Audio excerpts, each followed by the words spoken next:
في الفيديو ده احنا هنشتغل اوبر ايتس اللي هي بتاعت توصيل الاكل اللي عملنا عليها فيديو قبل كده في الاول خالص. هنشتغل لمده معينه اوبر ايتس، وبالفلوس اللي هنعملها هنحاول ان احنا نصرف الفلوس دي او نشوف الفلوس دي انا هعرف اجيب بيها ايه. كنت عملت نفس الفكره ولكن في فيديوهين منفصلين بافكار مختلفه، ولكن المره دي في نفس الفيديو هنشتغل وفي نفس الفيديو هنصرف الفلوس دي وهنعرف نجيب بيها ايه. قبل اللي انتوا على السريع كده ناخد احسن كومنت من الفيديو اللي فات هيظهر قدامكم من علي مصطفى علي محمد، مش فاكر الاسم طويل قوي الصراحه. بيقول لي فيديو جامد زي كل مره يا اسطى، اقول له كلامك على دماغي من فوق، وبيقول لي خلي بالك لان ساعات مشروب المته اللي ظهر في الفيديو اللي فات بتاع الراجل الارجنتيني اللي كان معايا بيبقى فيه كحول، ولكن الراجل ده اصلا ما بيشربش كحول، ومعظم الناس اللي بتشرب المته سواء في الارجنتين او في الدول اللي هي في ساوث امريكا دي ما بيشربوش الكحول مع المته. فالمته دي اللي كان مع ميسي، لما خش اتفرج على الفيديو اللي فات عشان ايه تفهم الدنيا وتفهم الكومنت. فيا معلم علي ما تقلقش ما فيهاش اي كحول. يلا بينا بالانترو.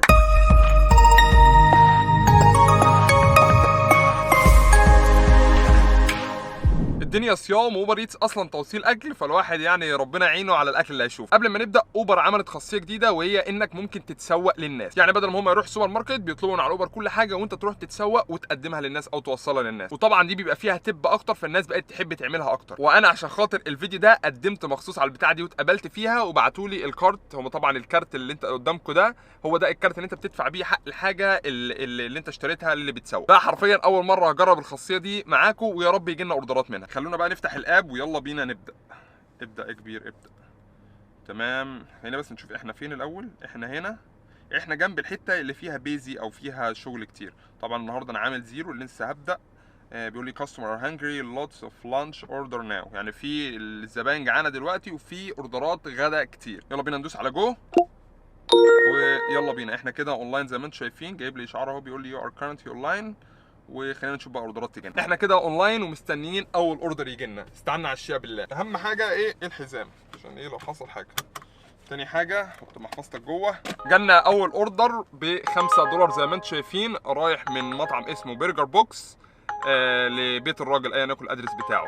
التربايه كلها هتاخد 20 دقيقه زي ما انتم شايفين قدامكم، 20 دقيقه. عدد المايلز اللي هسوقها 3.8، فممتاز. يلا ندوس اكسبت، دوس ويلا بينا نطلع على المطعم. الناس ما عملتش لايك ليه؟ ممكن تحط لنا 300 لايك دلوقتي على البث. الناس ما عملتش لايك اللي قاعدين ليه؟ الناس تشرب ايه يعني؟ ابعت اجيب لكم حلبة حصى مثلا؟ تمام، وصلنا اول مطعم قدامكم اهو برجر بوكس. معرفش هيبقى معاكم الصوره ولا لا، فتعالوا ايه نخش نعمل بيك اب للاوردر. انا خايف من الريحه لان انا صايم وشكلي هجوع جوع يعني ما حصلش. تعالوا دخلت واستلمت الاوردر اهو. اسمها كيتي، طالبه واحد برجر ايا يكن والمشروب بتاعه. وده شكل المطعم من جوه زي ما انتم شايفين، يعني حاجه عاديه متوسطه. عندهم برضه ايس كريم، بيعملوا كذا حاجه، فقلنا ناخد برضه فكره للمطعم. جاي لك يا معلمه كيتي بالاكل بتاعك.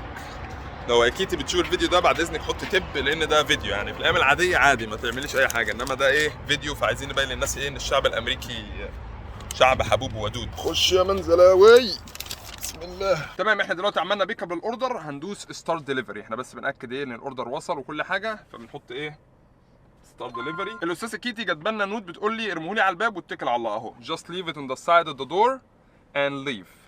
يا استاذه كيتي يعني المعامله ما تبقاش كده، ها يعني في احترام وفي ادب في الكلام شويه، ولكن اكل العيش مر. يلا بينا. المكان بعيد عننا 8 دقايق بالظبط، هنوصل كمان 8 دقايق 2.5 مايل حاجه زي كده، فترباح حلو. حرفيا ريحه العربيه بقت كلها برجر بسبب الكيس ده، والواحد صايم وانا جعان والله جعان. ما اتسحرتش كويس النهارده فانا ميت من الجوع، ولكن الاكل قلب ريحه البتاع بجد بطريقه رهيبه يعني. ويا رب كيتي يكون في بيت منفصل مش في شقه ابارتمنت. احنا كنا اتكلمنا عن الفرق بين البيت المنفصل والابارتمنت في الحلقه بتاعت كل حاجه تخص السكن في امريكا، بخش اتفرج عليها. فافضل لي كواحد بيوصل اكل ان انا البيت اللي هو برقمه وكل حاجه عشان اسيب بتاع، مش شقه ما اقعدش بقى ادور واطلع فوق وانزل تحت والكلام ده كله. فيا رب يا رب ده انا ممكن اعرف من هنا صحيح. ديليفر تو كيتي، شكلها بيت. الحمد لله والشكر اللي عارفين ان انا صايم، والله ربنا حاسس بيا مديني تربات يعني لطيف. بما انه قدامنا شويه لحد ما نوصل لاستاذه كيتي، عايز ادردش معاكم كده. مقلب رامز بتاع السنه دي مش عاجبني الصراحه، ما فيهوش مقلب. هو من اول ما نقل السعوديه مع تركي آل الشيخ، من اول رامز مجنون رسمي وهو بوخ خلاص، حتى بقيتش اتابعه كتير. مش عارف مبين لكم اهتماماتي العبيطه شويه، ولكن انا من محبين رامز زمان. دلوقتي ما بقيتش احبه خالص، لكن عشان جايب ناس تقال اول 3 حلقات وكده فقلت ايه اقعد اتفرج. محمد رمضان واحمد السقا وياسمين عز، ما اعرفش ايه حاجات كده ايه ممكن الواحد يضحك في النص. اما بالنسبه للكبير، لان انا بس مش متابع الا الكبير ورامز، ما بتابعش الاثنين دول لان رامز بيجي 11 الصبح والكبير وانا قاعد بفطر بتفرج عليه. الكبير السنه دي احنا بس عشان متعلقين بالشخصيات هو ده اللي مخلينا نكمل فرجه عليه، ولكن اول حلقتين نكت بايخه كده تقيله، ما اعرفش ما حسيتش بنفس الاحساس، ولكن عشان انا متعلق بالشخصيات بالذات عترة اللي هو ابنه الكبير الواد اللي هو الممثل اسمه مصطفى غريب، بعشقه في شخصيه العترة، هو ده اللي مخليني اكمل اتفرج على المسلسل. ولكن لحد دلوقتي بدايه مش مبشره نهائي، وده رايي الشخصي بعيد عن اي راي في السوشيال ميديا او اي. ولو انت بتتفرجش لا على رامز ولا الكبير فما تتفرجش على حاجه اصلا، لان دي مضيعه للوقت وانا عارف كده، ولكن برضه انا بحب ارفه عن نفسي ساعات كده، فهي اتفرج على حاجتين بتاعي يضحكوني الكلام ده كله. ولكن انت اصلا مش متابع ومقرر انك متابع، ما تتابعش احسن، وايه كمل في رمضان بعبادتك بدنيتك وسيبك من المسلسلات والجو ده. المفروض ان احنا وصلنا للمنتجع بتاع كيتي ورقم البيت بتاعها 1812، فده انا شايف هناك 18 14 18 12 ايوه 18 12 على العمود هناك اهي، وكمان على البوكس اهي. اعتقد ده البيت اللي احنا نوصل فيه الاكل. يلا بينا الاستاذه كيتي اهي بيتها هنحطه، هي قالت سيبه على الباب. Hey how are you? Mrs. Kate اهي.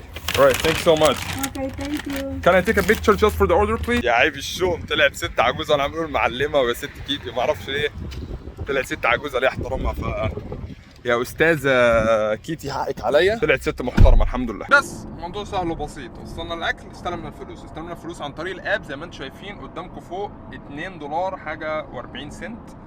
دي الفلوس اللي انا عملتها من التربايه دي، زائد التب بيخش بعد ساعه. مثلا لو هي حطت $5 تب، حطت $10 تب، حطت $1 تب، ايا يكن اللي هتحطه هيوصل لي بعد ساعه. جالي اوردر كمان من بيتزا هات، ما اعرفش لفين، $3. والله انا قاعد فاضي، يلا نقبله مع انه مش حلو قوي يعني. نقطة ضعف انا البيتزا هات، يا ريتني ما قبلته والله. يعني اخش بقى اشم ريحة البيتزا الواحد هيشتاق. حاسس انا بعذب نفسي والله، بس لزوم الفيديو يعني ولزوم الشغل ف معلش. بمناسبة بيتزا هات، اول فيديو عملته على القناة كان مقارنة بين بيتزا هات وبابا جونز دومينوز بيتزا الثلاثة، فهو طبعا فيديو ده يعني ده اول فيديو اعمله يوتيوب في حياتي، وساعتها كان عندي 10 مشتركين حاجة زي كده، ودلوقتي احنا خلاص قربنا على ال 10000 بقى لي بتاع 100. ولو انت مش عامل سبسكرايب فاعمل سبسكرايب عشان ايه نحتفل ان شاء الله بال 10000 سبسكرايب. بيتزا هات يا بيتزا هات يا رباه، البيتزا نقطة ضعف يا جدعان والله العظيم. ربنا يستر ويعدي المطعم ده على خير، عشان ايه الواحد شكله هيتعب اليومين دول. يلا بينا نعمل بيك اب للبيتزا.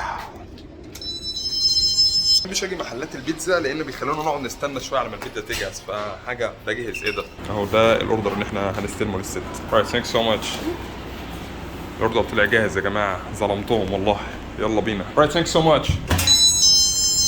الريحه خش نحطها على الكرسي، وريحه الفلفل، في ريحه فلفل يا جدعان، في ريحه فلفل، والبيتزا ريحتها تجنن. تصدق وتؤمن بايه، يا ريتني ما قبلت الاوردر والله. انا مش عارف اقول لكم ايه، بس لو اليوتيوب يفتح خاصيه ان انت تعرف تشم الفيديو هتعرف انا قصدي كويس. تمام، استلمنا الاوردر، والست اللي احنا هنوصلها الاكل اسمها قرشانه، هي اسمها كارشن حاجه زي كده، ولكن احنا ما بيننا وبين بعضنا كده هنقول عليها المعلمه قرشانه. المعلمه قرشانه زي ما انتم شفتوا طالبه بيتزايه، وطالبه البوكس الاحمر فوق البيتزايه ده تشيكن وينجز اللي هي جناحات الفراخ. انا لسه فاكر اول مره اكلت فيها بيتزا هات كانت في مصر، كان واحد صاحبي اسمه اكرم الله يمسيه بالخير كان شغال جوه بيتزا هات، وكنا هنتقابل المفروض بعد الشغل، وانا عديت عليه فعرف يسلك لي كده من جوه بيتزايه كانت قد كده، بيبي بيتزا حاجه زي كده. بس اول ما دقتها الله، كانت بالنسبه لي بقى اللي هو ايه، مفيش بيتزا بعد كده خلاص، هو بيتزا هات والباقي كله خلصان. لحد ما فهمت ان البيتزا ده انواع واشكال واطعمه مختلفه وليله طويله. على قد ما شغلانه اوبر ايتس دي تحسها سهله وانت شغالها والكلام ده كله، بس هي برضه خطر، لانك كل شويه بتقابل حد جديد وبتتعامل معاه حرفيا، فالتعامل هنا كتير هيعرضك لخطر شويه. ما انت ما تعرفش مين اللي انت بقى، واحد مجنون مثلا ايا يكن، واحد معاه سلاح، واحد هيقلبك، واحد طالب بس الاوردر عشان يعمل معاك حاجه، كل الكلام ده. فعلى قد ما هي شغلانه بسيطه وسهله انك تعمل هنا وتنزل هنا، على قد برضه ما فيها نسبه خطوره، وفي ناس كتير ومنهم عرب ماتوا بسبب الشغلانه دي، اللي هي سواء اوبر اللي بتركب الناس او اوبر ايتس. عشان كده ايه انا بحاول اتوخى الحذر في المكان اللي اروحه والمكان اللي اختاره ايا يكن، ولازم انت تبقى تشغل دماغك وتستخدم الكومن سنس بتاعك وتحس بالحاجه قبل ما تخش. يعني انت بتبقى عارف وانت داخل المكان، المكان شكله خطر، المكان شكله لطيف، تاخد احتياطاتك وانت داخل والكلام ده كله. ده عامه بيت الاستاذه قرشانه المفروض يبقى على الشمال هنا. وصلنا لبيت الاستاذه قرشانه المفروض يعني هو ده البيت اعتقد. Mr. Kirshen? Yeah. Right, man. Here we go. Thank you. I don't have to take a picture of anything, you know. It's just in the app. Right, man. Be safe. وفي النهارده انا عايز افهم، استاذه كيتي تطلع ست عجوزه والمعلمه قرشانه يطلع راجل. انا حصل لي ايرور في دماغي قسما بالله. عشان كده اتعلم انك ما تحكمش في المظاهر ولا بالاسماء ولا بالشكل. اديك شفت قرشانه طلع راجل وكيتي طلعت ست عجوزه، مع ان كيتي يبان اسمي شبابي كده وحاجه محترمه يعني تحسها بنت صغيره، والمعلمه قرشانه طلع راجل هندي باين او باكستاني على حسب. ولكن يلا ادينا مكملين، ادينا بنتعلم. عشت مع نفسي شويه ولسه عامل بيك اب الاوردرين من مطعمين لازقين في بعض مع مشروب اهو، ما اعرفش مشروب ايه بس ساقع وجميل. والصدف دي ما بتحصلش كتير ان انت تعمل بيك اب لمطعمين لازقين في بعض والاثنين ساكنين جنب بعض اللي انت توصل لهم. فاوبر الالجوريزم بتاعت اوبر بتديك الاوردرين مع بعض بحيث ايه ان انت كده كده قريب يعني، فبتبقى ايه ايزي ماني اكتر. تمام. دلوقتي انا لسه قابل اوردر بالخاصيه الجديده اللي هو الكارت اللي انت بتخش تتسوق في السوبر ماركت. وزي ما انت قدامك اهو السوبر ماركت اسمه طمطم، والشخص اللي وصل له اسمه محمد، فشكله شخص عربي يعني. زي ما انتم شايفين الخطوات اللي تتبعها هي بيقول لك اعمل شوب، بعد كده ادفع بالبلاس كارد، وبعد كده اعمل صور الريسيت وابعته بحيث ان هي تبان القيمه بتاعت الحاجات اللي انت هتشتريها. انا اول مره اجربها، اول مره اشوفها، ما اعرفهاش، فهنجربها سوا دلوقتي. بس انتوا متخيلين ان كميه الكسل اللي عند الناس هنا، ومش كميه الكسل، كميه الخدمات اللي بقت متوفره لهم لدرجه ان هو مش محتاج ينزل من بيته يعمل اي حاجه. يعني اكله هيوصل له، شربه هيوصل له، حتى الاكل بتاع السوبر ماركت، حاجات البيت كلها هتوصل له.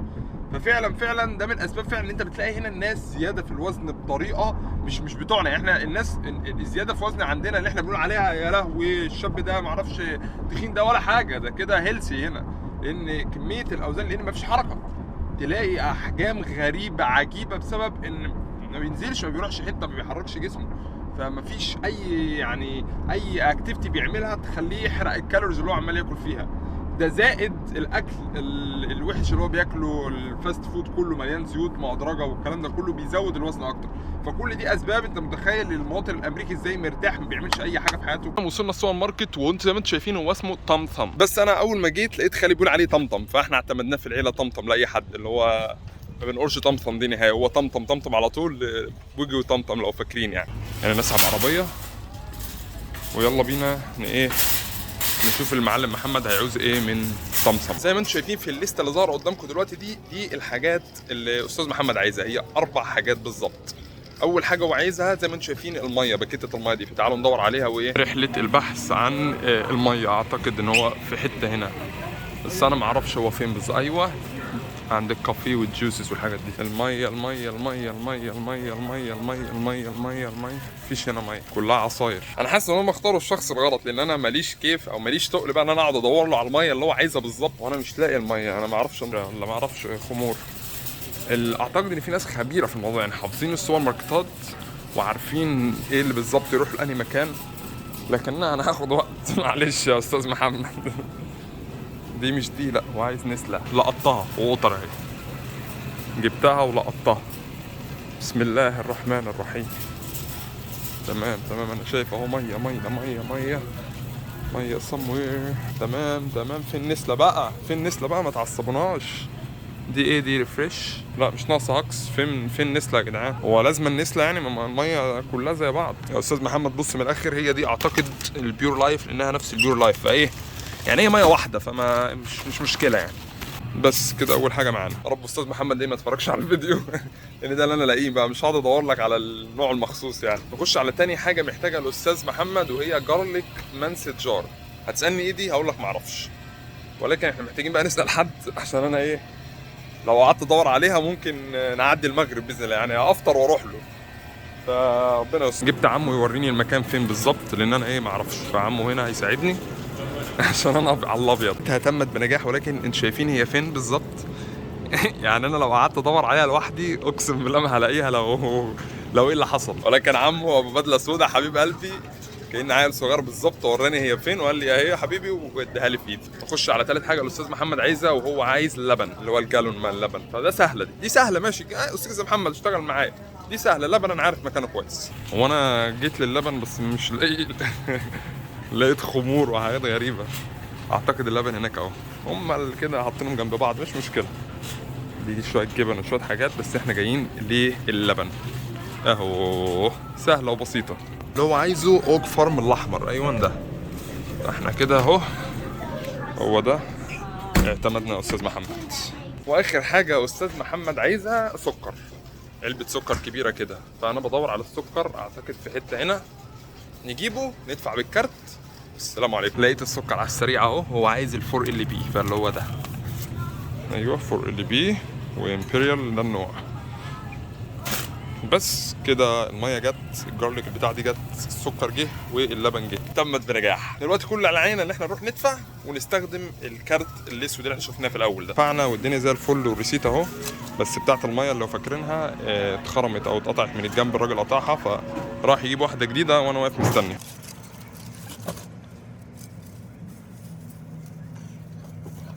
لسه موصل الحاجه للمعلم محمد، والاستاذ محمد طلع انيس من النايس. التربيه اصلا كلها والتوصيله كلها حقها 7-8 دولار. هو تببني كاش ماني، كاش مش على الاب كمان، 32 دولار. سواء نركب اوب 32 دولار بالنسبه لاوبر ايتس ده مبلغ كبير انك تعمله في وقت قليل زي ده.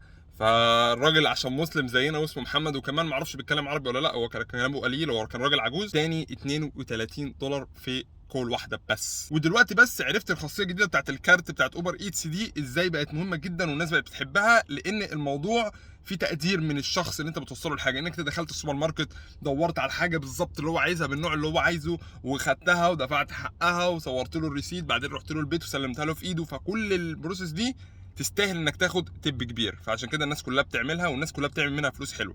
ده انا واحده اهو عملت 32 دولار، ما بالك بقى لو قعدت اقبل واقبل واقبل، ممتاز. تمام خلصنا شغل اخيرا. تعالوا نشوف بقى عملنا كام بالظبط. مبدئيا توتال الفلوس اللي عملتها النهارده هي 72 دولار بلس ال 32 دولار اللي الحاج محمد اداهم لي تب عشان خاطر عملت له شويه شوبينج جوه السوبر ماركت، والحاج محمد الوحيد اللي تببني كاش النهارده، الباقي كله تببني على الاب. فتوتال الحاجه هي 72.79 بلس 32، فكده التوتال هيبقى 104 دولار بوينت 79 سنت اللي هو 105، لان احنا عملنا هنا 72 ثواني ايوه، ان احنا عملنا 72.79 زي ما انتم شايفين زائد ال 32 الكاش. وزي ما انتم شايفين اللي بالازرق ده اليوم اللي اشتغلت فيه، انا اشتغلت اليوم الوحيد النهارده اساسا، وعدد الساعات اللي اشتغلتها هو 5 ساعات بالظبط زي ما انتم شايفين. عدد التربات كان 14 تربايه، ودي الفلوس التوتال. عملت 37 حق تربات و35 التبس، فالتوتال كان 72 تحت زي ما انتم شايفين. تعالوا بقى ناخد ال 105 اللي احنا عملناهم دول ونصرفهم في حاجه ونشوف ال 105 دول هقدر انا اعمل بيهم ايه. تعالوا بقى نصرف ال 105 اللي احنا عملناهم دول ونشوف هنجيب بيهم ايه. وانا قررت ان انا عاوز هدوم، فقررت بالفلوس دي ان انا اجيب بيها هدوم ليا. تعالوا نشوف هنجيب بيها ايه. مبدئيا ده قسم الرجال اللي احنا هنعيش فيه ونحاول اجيب فيه، وانا بفكر يعني اجيب بنطلون تيشيرت وشرابات مثلا، تشوف هيبقى حقهم كام. فتعالوا نروح لقسم البناطيل. ايوه عايزين نجيب بنطلونين حلوين كده، انا عارف مقاسي بس الاقي حاجه تعجبني. وانا صراحه ربنا ما بحبش بناطيل كتير، بس انا ما بحبش البناطيل اللي هي بحبها بس مش عايز اجيب المره دي اللي هي باللي هي برجل مفتوحه زي ما انتم شايفين، بتبقى باستيك زي اللي انا لابسها دلوقتي. يعني انا لابس بتاع باستيك زي ما انتم شايفين، هي دي نوعيه البنطلونات اللي انا بحبها. تلاقيها فين بقى الله اعلم، موجوده في حته ايوه اهي، بس انا مش عايز الالوان دي، انا قصدي على دي، قصدي ان هو يبقى بالرجل الباستيك. بس اعتقد في اسود اهو، بس الاسود ده مش باستيك ولا باستيك؟ ايوه انا عايز ابو استيك ده، هو ده اللي انا عايزه. انا عايز البنطلون الاسود ده، ونجيب لون انا عايزه اخوه كمان، يعني نجيب مثلا اسود ونجيب في الوان ايه تاني هناك، في رمادي، بس انا اعتقد ان انا عندي رمادي من النوع ده. انا كل اللي عايزه اسود، ومثلا نجيب الاصفر او الجملي. انا نجيب الاسود الاول يا رب يكون في مقاسي. السمول ده اللي هو ايه، سمول انا مقاسي سمول اعتقد، لان انا جبت من نفس المكان قبل كده بنطلون اللي انا لابسه ده كان سمول برضو، فاعتقد ده مقاسي. ده مقاسي سمول. عايزين نشوف الويست كام. ايوه سمول ده مقاسي، ده البنطلون بتاعي كده. تعالوا نشوفه عليا كده، اعتقد ان هو هيبقى مناسب. شايفين اهو، هيبقى شكله جامد والله. لا رايق حلو قوي. انا هجيب ده وهجيب معاه الجملي اللي احنا شفناه. تمام انا اعتمدت ده كده خلاص. وعايزين نجيب الجملي اللي شبهه، بس انا عايز اللون الاغمق ده، او نجيب الفاتح. والله الفاتح حلو ده اعتقد. ايوه ده سمول، ده ب 30 دولار زي اخوه بالظبط، وسمول. لا ورايق قوي. يعني نشوفه عليا برضو، رايق قوي، هيعمل شغل عالي ده. لا ممتاز، لا تمام قوي كده جبنا اتنين، واحد اسود وواحد جملي. هو ايه جبنا بطلونات بالسرعه دي، والله ما كنتش متوقع ان انا هبقى سريع كده. تعالوا بقى حاجه كمان انا كنت عايز اجيبها ومخطط اللي انا اجيبها والله. احنا كده جبنا البنطلونين كل واحد فيهم ب 30 دولار، فاحنا كده بنتكلم في 60 دولار، فاتبقى معانا بتاع 45 اعتقد حاجه زي كده. شايفين بقى التيشيرت اللي انا لابسه ده، انا جايب جميع الالوان منه، جايب اسود رمادي، اي لون بينزل جديد بجيبه من البتاع اللي انا لابسه ده. فنزلوا لون جديد انا لسه واخد بالي منه، الاحمر. انا ما عنديش كوليكشن الاحمر ده، فهقرر ان اجيب واحد مقاسي برضو سمول. ايوه طبعا انتوا عارفين طبعا على طول لابس التيشيرتات دي، لان انا بحب التيشيرتات دي اللي هي بكم ولون ساده ما فيهوش اي حاجه. فهجيب ده، بس تعالوا نشوف سعره كام، لان اعتقد كان 21 اخر مره جبته. ده كام؟ $16. والله ارخص كمان. حلو، يعني نقول مثلا 15 عشان يبقى ايه رقم فردي عشان استريح. فاحنا كده بقى معانا $30. 60 بناطيل و15 التيشيرت ده، فاحنا بنتكلم في 75، فتبقى معانا $30. نجيب ايه بال $30؟ نجيب ايه بال $30؟ انا عايز اجيب شرابات، بس $30 كتير على الشرابات. الله حلوه قوي دي، كان نفسي البس الحاجات دي والله، بس انا راجل للاسف الحاجات دي مش بتاعتنا. اجيب قميص طيب ولا تيشيرتات بنص؟ والله ما عارف. ولا اجيب شبشب؟ لا مش عايز شبشب، انا عايز حاجه بكم برضو، بس ايه ما تكونش تقيله، تكون خفيفه، يعني حاجه زي كده. لا ده مش قوي. هنا سأسكت قليلا احتراما وتقديرا للكبير. ده جامد قوي، ده جامد قوي قوي قوي قوي. انت جيت منين يا ابني؟ جامد قوي، وسمول كمان، و$25. احنا معانا 30 فهتبقى $5. لا ممتاز. لا انا دخل دماغي قوي قوي قوي. وبعدين ده مقاسي، استنى نشوف كام مقاسي بالظبط. لا تعالوا نشوف شكله. لا لا لا لا لا، الموضوع كبر يا جدعان. حلو قوي على البنطلون ده، ما بالك اصلا على البنطلون الاسود التاني ابو استك، وهيليق كمان على الجملي. لا لا لا لا لا لا، جامد قوي قوي قوي قوي. انا اعتمدته خلاص والله، اعتمدته. جامد قوي. ايه ده؟ قلبي كسر وحياة كتاب الله، التيشيرت ده جامد قوي. طب احنا كده ده ب 25، فتبقى معانا $5. تيشيرتايه جامده قوي قوي اللي هي الالوان دي، ولايقه على البنطلونين كمان انا جايبهم، فحاجه ممتازه. بالنسبه لاخر $5 اللي هي باقيه، فانا مش هعرف اجيب بيها حاجه، لانها اصلا هتخش تبع فلوس التاكس، لان السعر اللي احنا شايفينه ده بيتضاف عليه $1 أو $2 تاكس اللي هو الضرايب. فال$5 دي هتغطي حق التاكس اللي هيكون على الهدوم. فال105 بالظبط جابوا بنطلونين وتيشيرتين بكم، واحد اللي احنا شفناه والتاني الاحمر. فممتاز قوي قوي قوي. وبصراحه ربنا انا فرحان قوي ان عملت الفيديو ده، عشان اتكيفت على التيشيرت التاني ده جامد قوي قوي قوي. تمام، ده كده 25 زي ما قلنا، والاحمر ده 16 بس احنا قلنا 15، فاحنا كده $40 زائد كل بنطلون من دول ب 30. الجملي ب $30 اعتقد، ايوه $30، واخوه الاسود منه ب 30 زيه بالظبط، 30 زيه.